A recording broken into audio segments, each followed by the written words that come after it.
So guys, pag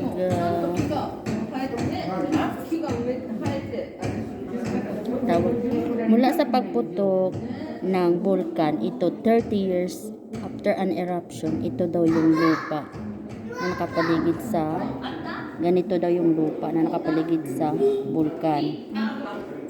And after 50 years of eruption, so ganito na yung magiging mayroon na siyang pakaunti-unting kahoy.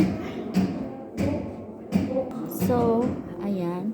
After to 100 to 2 years after the eruption, so magiging ganito na yung paligid ng volcano. Tagal pa lang siyang makarecover. So, ito din, after more than 2 years after the eruption, so magiging ganito na yung volcano. Makaka-recover na siya. Fully recovered na siya. Galing sa pag-eruption ng volcano. Ito yung mga lava. Lava rock. Karoy ni. Ito parang 10 kilo. Ito parang go gram. Parang ito mga 1 kilo. 1 kilo. Kuriwa 10 kilos. So, yan yung pag-erupt. Yung eruption niya. Yan.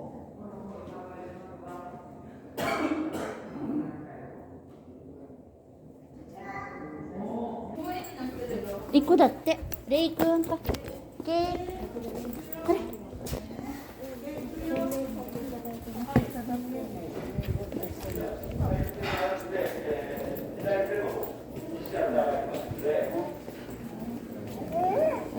Ya, iko pa po. Iko.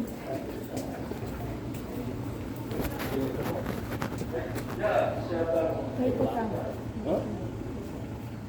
予約してないんじゃない？何は予約してない。予約してないの？そうなんだ。